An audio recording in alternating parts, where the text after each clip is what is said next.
Good morning students. आज हम पढ़ेंगे इक्वेशंस ऑफ रोटेशनल मोशन। जब एक बॉडी रोटेशनल मोशन में होती है उस समय इक्वेशंस ऑफ मोशंस क्या होती हैं। फर्स्ट पहले हम प्रूव करने का आज प्रयास करेंगे। पहली इक्वेशंस ऑफ मोशन जो होती है वो होती है omega is equal to omega naught, और ओमेगा इसको जीरो भी हम कहते हैं, omega naught plus alpha into t. First equation of motion, इसको हम अभी प्रूव करते हैं, हम कंसीडर करते हैं। Let us consider that a body of mass m is moving in a rotational motion with an angular acceleration alpha। अब angular motion हमने पढ़ा था, एंगुलर मोशन हमने पढ़ा था तो आप जानते हैं कि एंगुलर एक्सेलरेशन जो होती है alpha, it is equal to the rate of change of the angular velocity, that is it is equal to d बटे डी टी ऑफ ओमेगा। अब ये डी टी अगर इधर आ जाए तो डी ओमेगा किसके बराबर आ जाएगा, अल्फा इंटू डी टी हो जाएगा जी। अब हम जानते हैं कि टाइम के साथ एंगुलर वेलोसिटी चेंज होती है। अब यहाँ पर हम लिमिट्स लगाते हैं। लिमिट्स हम कैसे डिफाइन करते हैं, तो हम यहाँ करेंगे when time is equal to zero. जब टाइम ज़ीरो था उस समय जो एंगुलर वेलोसिटी थी, एंगुलर वेलोसिटी किसके बराबर थी, इट वाज ओमेगा ज़ीरो और ओमेगा नॉट। और जब हमारा टाइम था टी तो एंगुलर वेलोसिटी कितनी हो गई, ओमेगा हो गई। After time it was omega. तो फिर हम क्या करेंगे, इस इक्वेशन को, let it be equation number 1, इस इक्वेशन को हम इंटीग्रेट करेंगे between these limits. In limits के बीच में इस इक्वेशन को हम इंटीग्रेट करते हैं। तो हमारे पास क्या आएगा, हम लिखेंगे integrating equation first within proper limits कहते हैं हम। तो हमारे पास क्या बचेगा, देखिए integration of d omega is equal to integration of alpha d t आ गया पहली बात। फिर आप देखिए ओमेगा की लिमिट कहाँ से कहाँ तक है, ओमेगा जीरो से ओमेगा तक है कि जब जीरो था टाइम तो तब ये थी, और जब ज़्यादा टाइम था तो उस समय ये हो गई थी। तो ये आ गया ओमेगा जीरो से लेकर ओमेगा तक। और टाइम हमारा कहाँ से था, जीरो से लेकर के टी था, यहाँ से यहाँ तक। इसको हम करेंगे इंटीग्रेट। अब देखिए डी ओमेगा का इंटीग्रेशन अगर हम करें तो ओमेगा आएगा, और इसकी लिमिट्स क्या रह गई, ओमेगा जीरो से ओमेगा तक इज इक्वल टू अल्फा तो बाहर आ जाएगा, तो अंदर हमारे पास बचेगा integration of zero to t d t. तो इसको अगर हम करें तो अल्फा तो बाहर आ जाएगा, तो अंदर डी टी का इंटीग्रेशन टी आ गया, और नीचे था जीरो ऊपर था टी। अब हम खोलें इनकी लिमिट्स। अब लिमिट्स हम जानते हैं, पहले ऊपर वाली आती है ओमेगा माइनस, फिर आती है नीचे वाली इज इक्वल टू अल्फा, और ऊपर की आ गई टी और नीचे की आ गई जीरो। तो ये आ गया omega minus omega zero is equal to alpha into t. अब ये माइनस ओमेगा जीरो अगर उस तरफ चला जाएगा तो हमारे पास क्या बचेगा, omega will be is equal to omega zero plus alpha into t. And so my dear student, this is the first equations of the rotational motion. पहली इक्वेशन ऑफ रोटेशनल मोशन आ गई, omega is equal to omega naught plus alpha into t. अब ये देखिए, ये उसके साथ अगर हम उसके कंपेयर करें तो उसी के साथ मिलती जुलती है, v is equal to u plus a t. V हमारे पास फाइनल वेलोसिटी थी, u हमारे पास इनिशियल वेलोसिटी थी। ऐसे ही इसमें ये हमारी जो फाइनल एंगुलर वेलोसिटी है, और ये हमारी इनिशियल फाइनल वेलोसिटी है, ये हमारी इनिशियल एंगुलर वेलोसिटी है। तो ऐसे ही टाइम ये बाद वाला और ये पहले वाला। एक्सेलरेशन जो लीनियर होती है उसे हम ए के साथ देखते हैं, और जो एंगुलर एक्सेलरेशन होती है उसे हम अल्फा के साथ रिप्रेजेंट करते हैं। That is the only difference between this two. So let us prove the second equation of the rotational motion, which is the analog of the s is equal to ut plus 1 by 2 at square। s वहां पर था linear displacement. अब यहां पर angular displacement हमारे पास होती है theta. तो इसकी सेकंड इक्वेशन क्या बनेगी हमारे पास, theta is equal to u t था, यू होती है इनिशियल।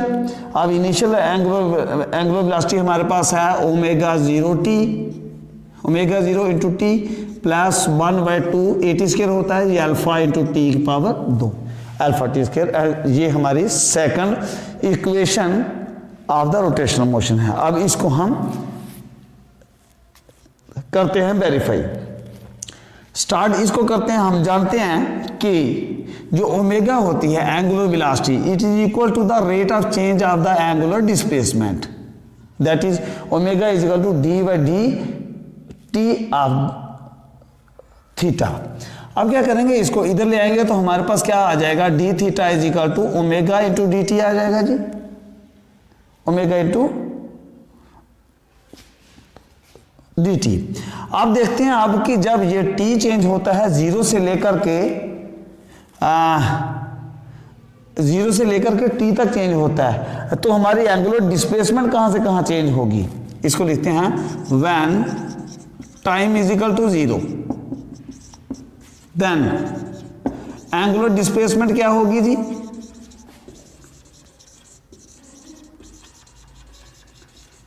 और जब टाइम हमारा 0 है तो डिस्प्लेसमेंट कोई भी नहीं है, इसलिए यहां फर्क आएगा। वहां पर हमारी एंगुलर वेलोसिटी थी हमारी ओमेगा 0, यहां हमारे पास थीटा 0 नहीं हो सकती, क्योंकि जब टाइम 0 है मतलब बॉडी मूव की नहीं है, और जब टाइम 0 है तो उस समय डिस्प्लेसमेंट भी 0 होनी है।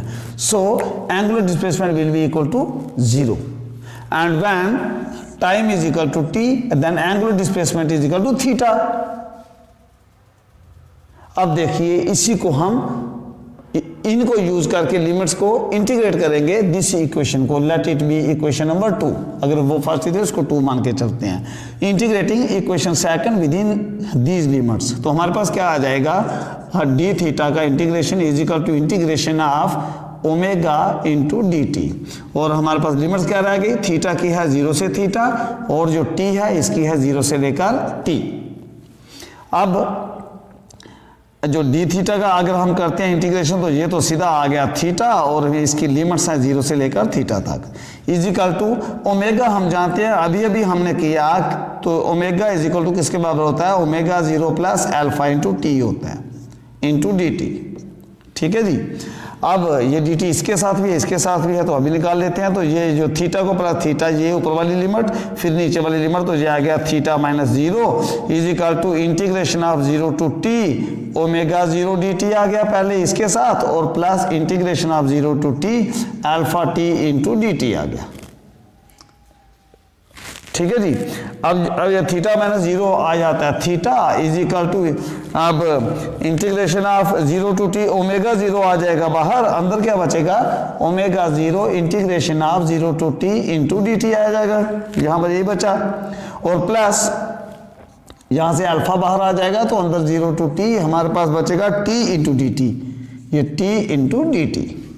अब theta is equal to omega 0 into, अब डी टी का इंटीग्रेशन होता है टी, तो लिमिट चलेगी 0 से टी तक, प्लस अल्फा अब टी इंटू डी टी, अब t into d t x raise power n का हमने इंटीग्रेशन किया था, तो आपको मालूम है कि एक्स रेज़ पावर एन का होता है x raise power n plus 1 और डिवाइडेड बाई एन प्लस 1 हो जाता था।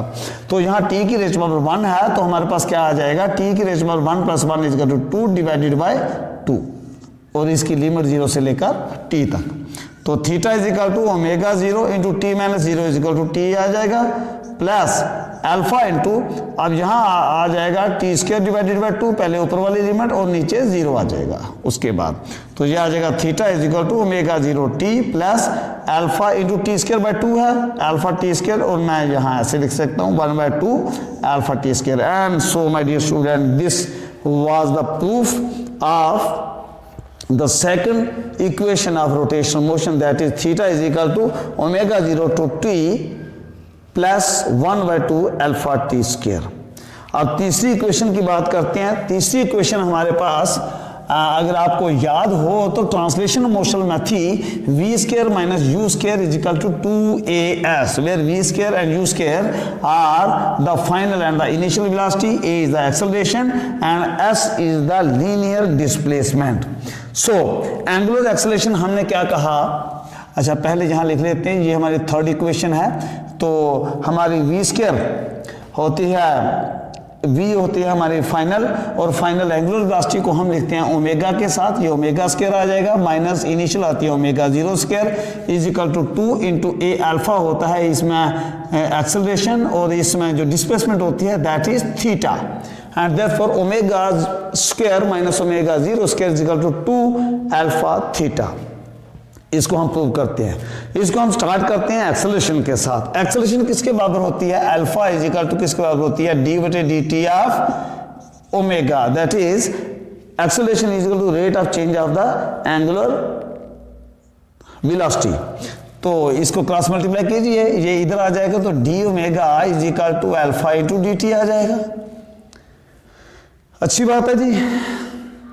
अब लेकिन इसको अल्फा डी टी से नहीं हम कर पाएंगे, इसको और तरीके से करते हैं। हम क्या करते हैं, इसको ऐसे ही रहने दीजिए 2 मिनट बाद। ये अगर ऐसा है is equal to d omega divided, और इधर मैं ऐसा लिखता हूँ डी टी, इधर मैं इधर भी डी थीटा लिख लेता हूँ और इधर भी डी थीटा लिख लेता हूँ, दोनों तरफ। ठीक है जी। अब इज इक्वल टू, अब हम क्या करता हूँ, ये आ जाएगा d omega divided by d theta into d theta बटे डी टी। अभी हमने देखा था कि rate of change of the angular displacement is equal to angular velocity होती है, एंड सो डी थीटा बटे डी टी की जगह मैं लिख देता हूं इंटू ओमेगा, या इसमें ऐसे लिख सकता हूं omega into d omega divided by d theta. Alpha इसके बराबर हो गया। अब ये डी थीटा जब इधर आ जाएगा तो क्या हो जाएगा, alpha into d theta is equal to omega into d omega. ठीक है जी। अब इसमें देखिए, अब हमारे पास यहाँ एक तो थीटा चेंज हो रहा है, एक ओमेगा चेंज हो रहा है। तो हम क्या करेंगे, अब ये देखेंगे कि जब हमारे पास टाइम इज इक्वल टू 0 था, when time is equal to 0, तो उस समय एंगुलर डिस्प्लेसमेंट क्या थी, इज इक्वल टू 0। अभी हमने डिस्कस किया आपके साथ कि जब टाइम 0 है तो डिस्प्लेसमेंट तो है ही नहीं, और जो एंगुलर वेलोसिटी थी वो क्या थी, ओमेगा 0 थी। और जब time is equal to t था, एंगुलर डिस्प्लेसमेंट थीटा थी और एंगुलर वेलोसिटी क्या थी, ओमेगा थी। इन लिमिट्स को यूज करके इस इक्वेशन को, इक्वेशन नंबर 3 लिख देता हूं मैं, इसको हम करेंगे integrate, integrating equation 3 within these limits. Integration of alpha d theta is equal to integration of omega d omega. Limits कहाँ है हमारी, थीटा कहाँ से कहाँ चेंज हुआ, theta is equal to 0 to theta, 0 से लेकर थीटा तक, और ओमेगा कहाँ से चेंज हुआ, ओमेगा नॉट से लेकर ओमेगा तक हो गया। अल्फा बाहर आ गया, अंदर आ गया 0 से theta, integration of d theta is equal to, अब यहाँ देखिए ओमेगा की रेज़ पावर 1 है, तो इंटीग्रेशन करेंगे तो हमारे पास क्या बचेगा, ओमेगा की रेज़ पावर 2 डिवाइडेड बाई 2, क्योंकि एक बढ़ेगी, और इसकी लिमिट जो है वो है ओमेगा नॉट से ओमेगा तक। तो ये किसके बराबर आ गया, ये अल्फा इंटू, अब डी थीटा का इंटीग्रेशन तो आ गया थीटा, और लिमिट आ गई 0 से लेकर थीटा तक, और इज इक्वल टू 1/2 निकाल देंगे बाहर, तो अंदर बचा ओमेगा स्क्वायर और इसकी लिमिट ओमेगा नॉट से ओमेगा तक इज इक्वल टू, अब हमारे पास देखिए ये आ गया अल्फा इंटू थीटा की पहले ये और फिर ये, तो हमारे पास क्या आएगा, ये आ जाएगा हमारे पास theta minus 0 is equal to 1/2। अब यहाँ लिमिट पहले ऊपर वाली ओमेगा स्क्वायर और माइनस आ गया omega 0 square.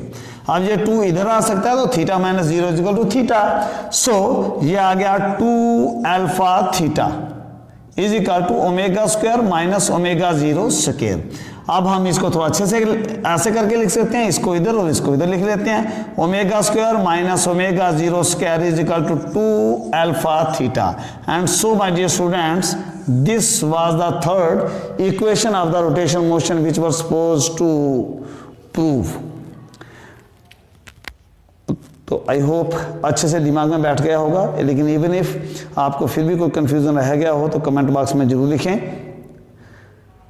Thanks for attending the class. Stay home, stay safe.